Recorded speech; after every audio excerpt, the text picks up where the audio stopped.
Let me start with the most surprising thing I've learned in over 20 years of working as a relationship psychologist. Most men think they know exactly what women want, and most men are wrong. Not because they're bad partners, not because they don't care, but because nobody ever sat them down and explained it clearly. There's no manual for this. No one taught you, and honestly, most women don't even say it out loud even when they feel it deeply. I'm Jill S. Jaron, and I've spent more than 2 decades working with couples right here in Canada. From Vancouver to Halifax, from young people in their 60s and 70s who've been together for 40 years and still feel like strangers in the same bed. I've sat across from thousands of men who genuinely wanted to do better, to be better, but simply didn't know how to reach their partner anymore. Today, I'm going to change that for you. In the next few minutes, I'm going to show you 7 specific places on a woman's body. Places that go far beyond the physical. Places that, when touched and respect, unlock something emotional, something deep. And I'm going to tell you right now, most of you will be surprised, because none of these 7 places are what you're probably thinking. Here's the thing I want you to understand before we get into it. The female brain doesn't separate physical touch from the emotional meaning. For a woman, especially a woman in her 40s, 50s, or 60s, touch is never just touch. Every time you reach out and make contact, her nervous system is asking a question. Is this safe? Does he see me? Does he care? If the answer is yes, her whole body relaxes. She opens up. She moves toward you. If the answer is no, or even just, I'm not sure, she pulls back. Not because she doesn't love you, but because her body is doing what it was designed to do. Protect her emotional self first. I've heard this from women over and over again.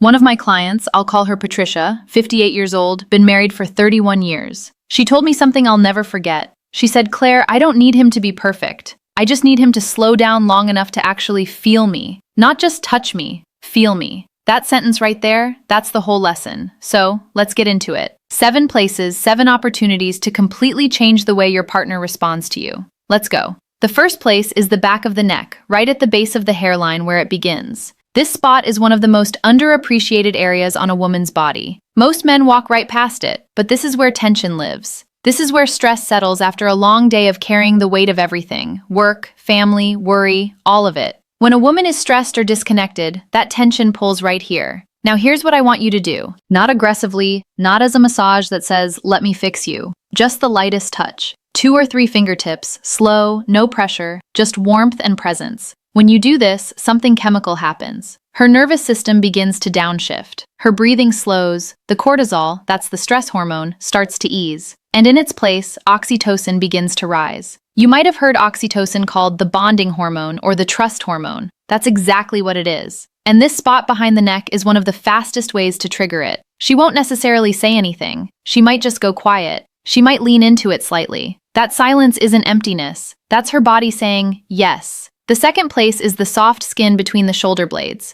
Think of this spot as her shield. It's the part of her back she can't easily reach herself. It's the part that carries invisible weight. When a woman is guarded, when she's built walls consciously or not, this is where those walls live in her body. Now, I'm not talking about a deep tissue massage here. I'm talking about something much simpler and much more powerful. Just placing your hand there. Flat, warm, still, no pressure, no agenda. When you do that, you're not just touching her back. You're communicating something that words can't always say. I've got you. I'm here. You don't have to carry this alone. I've seen this one gesture completely shift the energy in a relationship. I worked with a couple in Toronto, both in their early 60 seconds, both retired, both spending all day in the same house and somehow feeling miles apart. The husband, a guy named Robert, started doing this one thing every evening when his wife was standing in the kitchen after dinner. He'd walk up behind her and rest his hand between her shoulder blades. No words, just presence. 3 weeks later, she told me, "I don't know what he's doing differently, but I feel like he's actually here again." That's Claire's throat, the power of this spot. The third place is the hands, specifically the fingers and the palm. Now I know what you're thinking. Holding hands, that's the big secret? Hear me out. There's a difference between grabbing someone's hand and actually holding it. There's a difference between a quick squeeze and tracing your thumb slowly across her palm. The hands are deeply connected to a woman's emotional world. Her hands are how she gives, how she creates, how she expresses care. When you hold them with genuine attention, she feels understood in a way that goes straight to her heart. Try this. Next time you're sitting together, watching TV, having coffee, doesn't matter. Take her hand, but instead of just holding it, use your thumb to slowly trace along her fingers one by one, or draw small, slow circles on her palm. No rush, no destination. 535. Research out of McGill University has shown that this type of slow, deliberate touch on the hands activates the same neural pathways as emotional affirmation. In plain terms, holding her hand thoughtfully communicates the same thing as telling her she matters. You don't have to say a word, your hands say it for you. The fourth place is the small hollow just below the jawline, directly behind the ear. This one surprises people every time I mention it. It's not a spot most men ever think about. It's subtle, it's easy to miss, and that's exactly why it's so powerful. This area is extraordinarily sensitive, packed with nerve endings, but it's also a spot that only gets touched when there's real closeness. It requires you to be near her, present, focused on her, not on where things are going. When you're sitting close together and you gently brush your fingertips along this spot, not with pressure, just warmth, you're doing two things at once. You're triggering a physical response that sends a wave of calm through her body, and you're sending an emotional signal. I notice the small things about you. I'm paying attention. Women feel this one differently than almost any other touch. It doesn't feel aggressive or demanding. It feels like being truly seen. And truly seen, that's one of the deepest needs a woman has in a long-term relationship. One thing I always tell the men I work with, if she doesn't lean into it immediately, don't push. This spot requires trust. If the trust is still being rebuilt, just be patient. Over time, as your presence becomes more consistent, she will.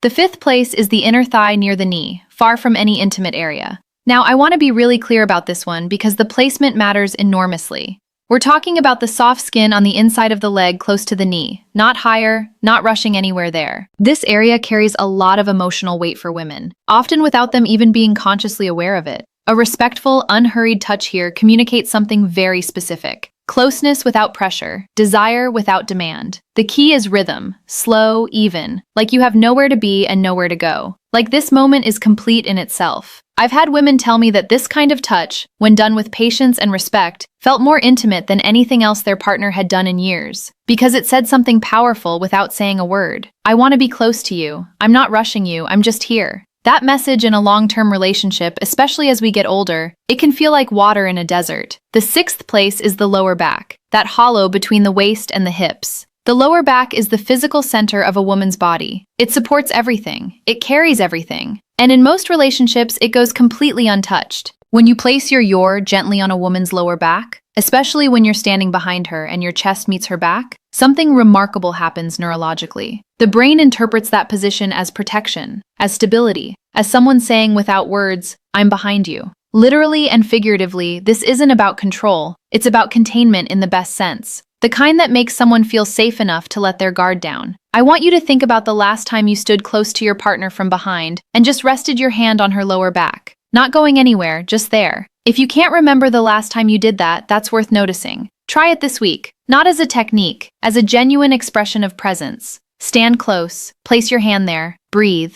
Let her feel that you're not in a hurry, that you're not trying to get somewhere, that this just being near her is enough for you right now. The seventh place is the most surprising one, and I'll tell you right now, it's not what most men expect. It's not the chest, it's the lower abdomen, the area around and just below the navel. This is the most emotionally significant area on a woman's body, and it's the one that gets overlooked most often. Men either skip right past it or only ever touch it in a way that signals they're headed somewhere else. Both of those are missed opportunities. The lower abdomen is where a woman holds her deepest sense of self. There's real neuroscience here. This area has a dense concentration of vagal nerve connections, which means it's directly wired to the body's emotional regulation system. When this area is touched with genuine care and slowness, it doesn't just feel physical. It feels like being held at the very core of who she is. I always describe it this way to the couples I work with. Imagine you're holding something irreplaceable, something fragile and precious. You wouldn't grab it, you wouldn't rush, you'd move slowly, with both hands, with complete attention. That's how to touch this place. A warm hand placed gently and with zero urgency on her lower abdomen.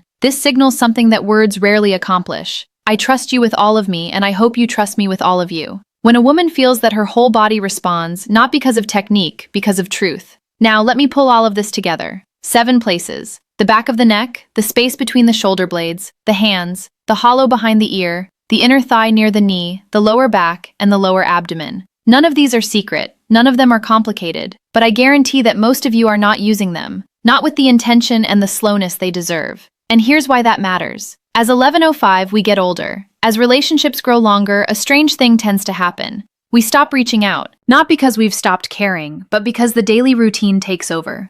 Because we assume our partner knows, because we're tired or distracted. Or we just forget that 11:21. The small gestures are actually the big ones. But women feel that absence. They feel it in their body before they feel it in their mind. They wake up one day and realize they feel lonely, not because their partner isn't there, but because their partner stopped touching them, stopped noticing them, stopped communicating through the language of physical presence.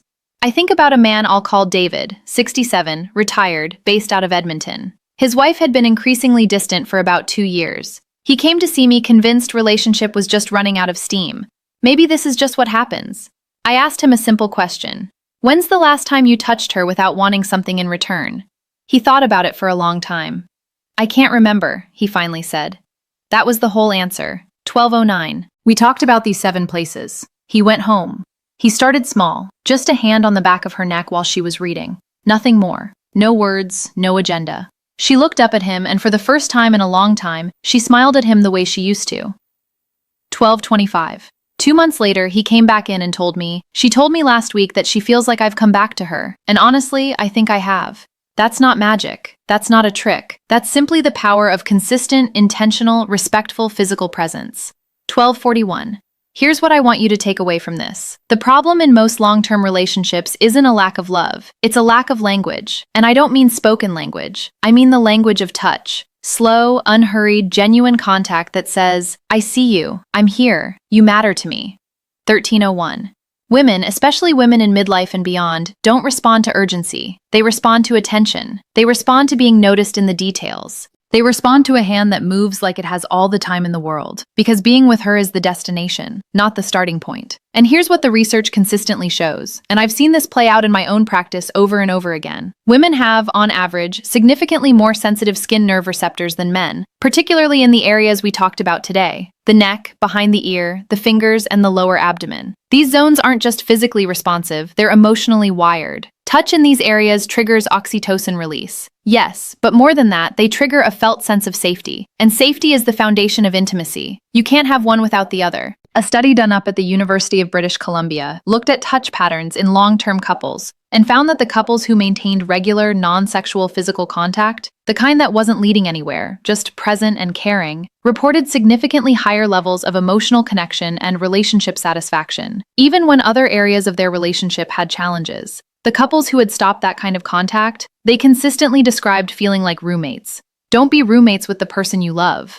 So here's where I want to leave you today. Start small. Tonight, if your partner is nearby, walk up to her and place your hand on the back of her neck. Don't say anything. Don't expect anything. Just let your hand be warm and still. See what happens. Tomorrow, try the lower back, or take her hand and hold it slowly, deliberately, like you mean it. These aren't techniques. They're expressions of care. And the difference between a technique and an expression of care is everything. Because she will feel the difference immediately. Women always do. The warmth in your hands is sometimes worth more than 1,000 well-meaning words. The touch that has no agenda, that asks for nothing, that simply says, I'm here and you're the reason. That kind of touch has the power to bring someone back to you, to bring you back to each other. It's never too late to start. I've seen couples in their 70s seconds completely transform their relationship with these simple shifts.